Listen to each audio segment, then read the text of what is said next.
Hey everybody, welcome back to another video. So today I want to talk about The Portable Beat Reader, edited by Ann Charters. So what this book is, it's a collection of various excerpts, various odds and ends of beat writing beginning in the early 1950s, all the way through roughly the mid-1960s. And it covers all the major works of the Beat Generation, all the major authors of the Beat Generation.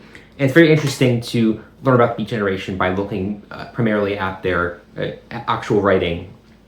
You definitely feel like you get a full overview of the Beat Generation after reading this, and I'm glad I read it. Took a lot away from it. Just gonna kind of go through all the major takeaways I got from reading this book, and yeah, we'll just kind of share my thoughts here and what I thought after reading this.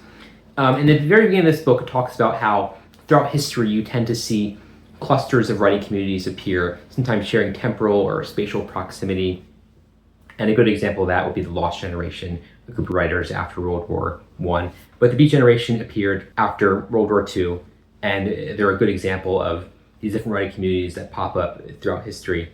And it does a little bit of comparison to this group of writers in England known as the kitchen sink writers, who wrote about very similar topics, had a very similar disillusionment with popular culture in the 1950s. But generally, they're viewed as a separate writing group. Some people clump them together just because they appeared during the same time period, wrote very similar things, but they're generally viewed as a separate group of writers. But the Beat Generation, they're very unique because they do share a temporal space, the 1950s, but they also share spatial proximity in different locations because there's primarily in the Beat Generation, you have the San Francisco Renaissance, all these poets who exist in San Francisco. Then you have the New York scene, primarily located around Columbia University. And this book talks about how I think there's like 4 or 5 different clusters of writers you see spread across the country, but generally the Beat Generation is divided into the East Coast and the West Coast beats. And this book mentions several dozen writers throughout the Beat Generation, but you definitely see right away that even though there's so many different writers throughout the Beat Generation, you can pretty much narrow down just a handful of people. You have Jack Kerouac, Allen Ginsberg, William Burroughs, Cassidy, Michael McClure. So there's really at its core not that many writers. I mean, there's a lot of writers who kind of exist in orbit around the Beat Generation, and this book covers a lot of those different writers that are pretty obscure that you probably haven't heard of before reading this book. But you definitely see the Beat Generation is primarily made up of a handful of writers, even though there's a lot of writers in orbit around them who are very influenced by them. And Jack Kerouac is definitely the most well-known of the Beat writers, even though I don't think his writing represents the norm in the Beat Generation, but he's definitely seen as a spokesperson, the one who's primarily referenced when you think of the Beat Generation. But I think the reason for that is just because, obviously his publication On the Road is really what brought the Beat Generation to the forefront of popular culture.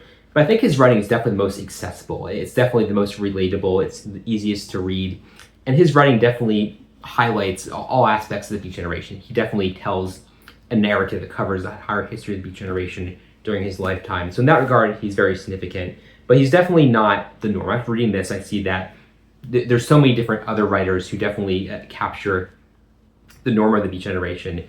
But he's definitely, I would say, the most well-known, the most significant, but not really the perfect archetype of what a Beat Generation writer was. And for the most part, while reading this, I kind of skimmed through Jack Kerouac stuff because I've already read pretty much all Jack Kerouac stuff. I wasn't really too much more left to read about him. But this book is good because this book kind of fills in a lot of gaps of places where I haven't necessarily read about various writers in the Beat Generation. But definitely the one I was most interested in reading about was William Burroughs. I haven't read a lot of William Burroughs. He definitely has a very strange writing style. He kind of speaks in this mad rush of purpose and just kind of talks about experience. And he goes into here and there, bursts of talking about different facts and history of different things. But it's pretty chaotic. It's very, I think a lot of his writing was written when he was hallucinating. So a lot of it is incoherent, but I think that's kind of the point. He was just kind of experimenting with different styles of writing, and you definitely see that come through in his writing. But reading the excerpts from Junkie and Naked Lunch, you definitely see that William Burroughs wrote primarily about drug use. That was the main thing he wrote about. He wrote about drug experiences and the underworld of the drug community and drug dealers and just the crime and criminality that went along with that. But very interesting to read. He's definitely the first writer to write about drugs in the way that he did. He was addicted to opiates, heroin, and all that kind of stuff. So definitely a very dark underworld scene that he wrote about. You definitely see a lot of the influence from writers like Hunter S. Thompson that came much, much later after William Burroughs. You see where that writing style began with him. It's definitely very unique. in that regard. And you definitely see that the way he writes about his drug experience is very similar to the way that Jack Kerouac writes about exploring America. So he really explored drug use in the way that Jack Kerouac explored America. And William Burroughs is best known for his writing style known as the cut-up method, where basically he would write a poem or a series of text on a piece of paper and cut it into 4 sections, or fold the paper in half and basically jumble all of the different lines together and put that together into words. So obviously it's very incoherent. It's just very all over the place. But I think what he was getting at by doing that, he's just kind of experimented with writing. He was trying to find hidden meanings in his writing by mixing up the way that he wrote things. But when I read his writing, I definitely think of the artist Jackson Pollock and his painting style, abstract expressionism, which appeared around the same time that the Beat generation was doing all their writing in the early 1950s. But the way that Jackson Pollock took art and just kind of made it very chaotic and all over the place, and just, a fusion of colors and splashes and just spirals of designs.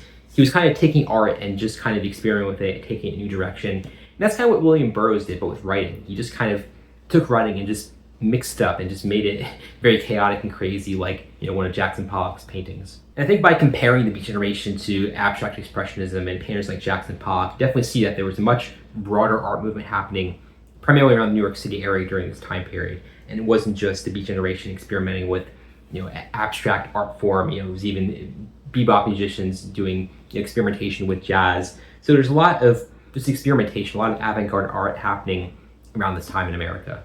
And after covering various beat writers like Jack Kerouac, William Burroughs, Neal Cassady, this book is into some lesser-known people in the New York City scene like Herbert Huncke and John C. Holmes, who I reading about their work. It's definitely very similar to other New York City writers, where it's very dark, but I just found the other writers like Herbert Huncke and John C. Holmes, just their writing very boring. It wasn't very interesting. John C. Holmes, he's writing about the same events that Jack Kerouac writes about. He's writing about Neal Cassady, but you definitely see why Jack Kerouac is the writer who got very well known in the Beat generation, even though John C. Holmes, his novel Go, was the very first Beat novel. I just don't find it very accessible. I just don't enjoy reading his writing. But by reading their writing, you definitely see how there's a very much a similarity between the various beat writers located around New York City. But when it gets to the West Coast beats, primarily Gary Schneider and a couple other writers like Michael McClure, who are located on the West Coast, you definitely see there's a vast difference between the West Coast beats and East Coast beats. I would say that Gary Schneider, he's fundamentally different. He just is more in line with the vein of someone like Henry David Thoreau. He's just very, very different. He writes about nature and a lot of Zen Buddhist ideas. And it just feels very West Coast. It feels very different from the beats. It's much lighter. It's not so dark. It's not filled with so much drug use like you see with William Burroughs. It definitely highlights the difference between the West Coast and the East Coast. They just feel like fundamentally different writing styles. So it's kind of odd that they're clumped together as a beat generation. But in the same sense, you see they're very similar because they both have this very similar discontent with conformity in 1950s America. But when you start getting into reading Gary Schneider and other West Coast beat writers, definitely see that beat movement is primarily a movement of poetry. The vast majority of the beat generation is poetry. You think of Jack Kerouac as being the norm when it comes to beat generation writing, but he's really not. So much of it is just poetry. There's so much poetry in the beat generation that I would call it primarily a poetry movement for the most part. And I'm not really a reader of poetry. I don't really read a lot of poetry in my free time except when I'm reading various beat generation writers. But I would say the most accessible poet of the beat generation is Allen Ginsberg. And that's most likely why he's the most popular. But he definitely was the writer or the poet who helped bring the beat generation into popular culture, bring it to the forefront. His poem Howl is very unique. He just wrote about America in a very unique way. About I saw the minds of my generation, turn to madness, or however he says it. I definitely butchered that, but the way he writes, he writes in this long. Each line is like one long breath, so he doesn't write by rhyming. It's very free form, just within one breath. That's how he gets his writing out. And his poem Howl was first read aloud at the Sixth Gallery reading, which was in San Francisco during the year 1955. And that was a real event that brought the beat movement to the attention of the whole country, and it really started growing from there. And that's really where I think the beat generation starts. It's with the reading of Howl at Sixth Gallery reading. And the Howl trial, when Howl was published in 1956, the publisher Lawrence Ferlinghetti was charged with publishing an obscene work. and it went to trial. And ultimately, Hal was the trial won, and it was deemed that they were allowed to keep Hal in print. But the reason that it was deemed that it was okay to be kept in print is because they described that Ginsberg was basically just describing his world. Even though he said obscene things, he was just describing the world that he saw. So the fact that they proved that it's not obscene, it definitely saved a lot of other beat poets and beat writers later on, like William Burroughs, who he was also accused of writing obscene work, and the trial of Hal and their ruling that it's just describing the world that he sees. That's what allowed it to remain in print. And after looking at all the major figures in the Beat Generation, this book starts to go into a lot more of the obscure, lesser-known writers of the Beat Generation. And I feel like that's where you really see the Beat Generation turn into the Beatniks. Just much more people who weren't necessarily part of the Beat Generation, part of the major figures, but just people who were inspired by the major figures of Beat Generation. And they started doing their own writing. And most of them were, within orbit around the major Beat figures, that they knew them, they were friends with them, they were part of the community, but they're just a lot lesser known than the major figures that we know. And this book includes Bob Dylan as part of that group of people who were just inspired by the Beat Generation. And a lot of his songwriting that you see is very much inspired by beat writing. It's a very similar way of speaking in the way that he writes his lyrics. And he went to Greenwich Village in the early 1960s to join this emerging music scene. And that group of people just are very associated with the Beat Generation. And Bob Dylan was very good friend with Allen Ginsberg later in life. So definitely has a very, very strong connection to the beat community. And besides Bob Dylan, there are a lot of different poets who emerged during this time period trying to emulate the style of Allen Ginsberg. The people that I enjoyed reading about the most during this section were Joyce Johnson, Jan Kerouac, and Carolyn Cassidy. Joyce Johnson was Jack Kerouac's girlfriend when On the Road was published, so she was right there when On the Road became this best-selling novel. So she really has a lot of insight into Jack Kerouac, a lot of insight into the publication of On the Road. But I also enjoyed reading Jan Kerouac. Jan Kerouac was Jack Kerouac's only daughter, who never fully recognized her as his daughter, even though she was his daughter. But Jan Kerouac wrote about the two times that she met her father, Jack Kerouac. I feel like those two pieces of writing definitely shed a lot of light on Jack Kerouac, definitely show a lot about his character, what he was as a person.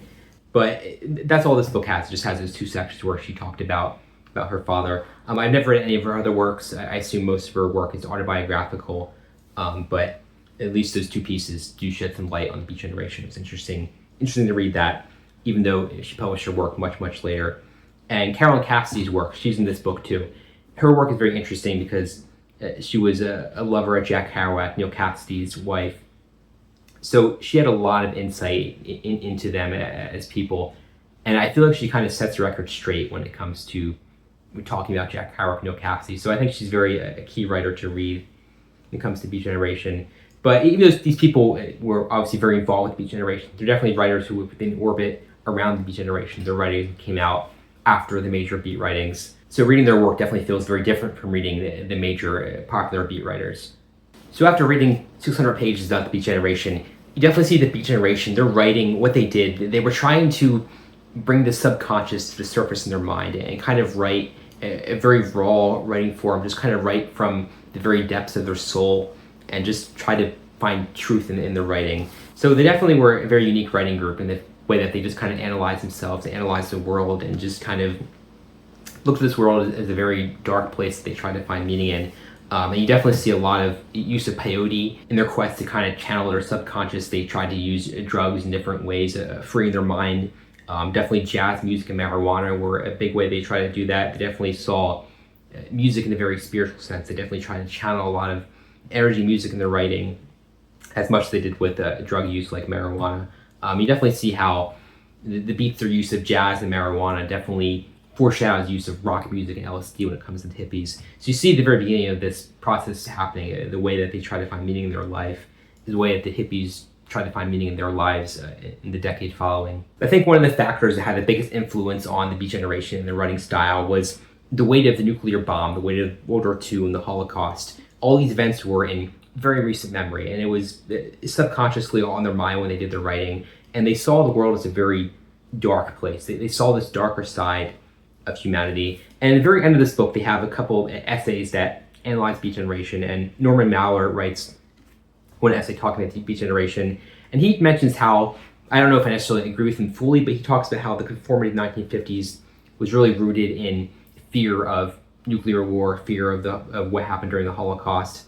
It's just fear of being an individual, because during World War II, during the Holocaust, people were persecuted for being themselves, being who they were, being an individual. So in the 1950s, he argues that people didn't want to be seen as an individual because they saw the dangers in that, and they just wanted to conform and all be seen as the same just because they had this fear of what happened, in Germany during World War II. So he kind of describes conformity as being the opposite of freedom, and he saw the Beats as being people who chose to live despite this fear, who chose not to be haunted by the specter of nuclear war, and they're the ones who really found freedom, and that's kind of where the spirit of counterculture 1960s really came from. It just came from this willingness to be free and be an individual despite all of this fear that exists in this conformist society. And you also see a lot of influence from Oswald Spengler throughout the Beat Generation, primarily with Jack Kerouac, because Oswald Spengler, in his book The Decline of the West, basically described Western civilization being at the end of its historical cycle and in this state of decline.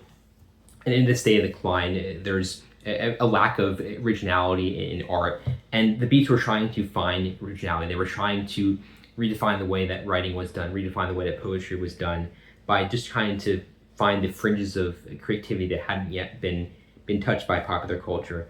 And I also find it kind of ironic that by searching for these last fringes of creativity, they're kind of contributing to their running out of ways to be creative. They're kind of contributing to this decline of art and creativity because they're just kind of filling in the gaps of what hasn't been done yet. Because of that, when I read a lot of the Beat Generation poetry, I just feel like they're all trying to outdo each other. They're all trying to find new ways to be creative, trying to find new ways to write poetry and redefine writing. And I feel like they're just all trying to outdo each other. And even though that may not necessarily be the case, I just feel like there is this rush of just trying to be as creative as possibly could, as quick as they could, and just trying to be different from everyone else. I think that's also just getting at what postmodern art was during this post-World War II era. And people just trying to push the boundaries of what was considered normal in art and just trying to find new ways to be creative. But in the end, I definitely see beat writing as a very purely American writing. It's just purely something that was created in America.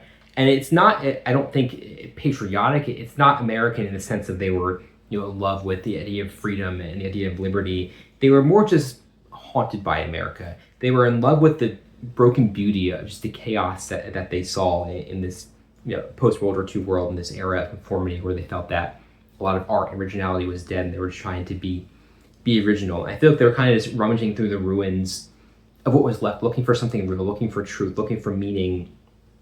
What they saw was a very dark and bleak world. And by doing that, they weren't looking for meaning in all the popular places that people went. They were looking for meaning in jazz clubs and drug dens and dusty highways all around America. So they were looking for art in the fringes of society. And I think it's also important to keep in mind that the Beat Generation was primarily a literary group. They weren't a group of social change. Even though I think a lot of people in society latched onto the Beats, they kind of projected this need for change onto the Beat Generation. And this is kind of the point where the Beat Generation leads into the hippie movement of the 1960s. But I liked in this book, in the very, very beginning of this book, they had a quote for something that William Burroughs wrote in his analysis of the Beat Generation years and years and years after the Beat Generation occurred, where he basically described that political legislators aren't the people who make real change in the world, make change in America. It's the artists. The artists are the ones who really implement change. You look at all the change that happened in the 1960s with the Civil Rights Movement and all of this, just positive, progressive social change in America, that had its origins in artwork in America. And that art is really postmodern art. It's really the Beat writers. The Beat Generation are what established the art and the culture that led politicians to make all these changes later on. So what he's kind of describing is that artists are the core of culture. They're the core of social change. And all this stuff happens in politics. There's kind of a side effect of these changes in art. And that's what I think the Beat Generation really represents. They represent the cultural change that allowed the 1960s to unfold the way it did. But those are just the random thoughts I had after reading this book, The Portable Beat Reader. But this book is definitely a great book. Definitely gives you a full overview of the Beat Generation by looking at just their writing. And I think that's the best place to look to really understand what the Beat Generation was and what they represented. But anyway, be sure to subscribe and we'll see you in the next video.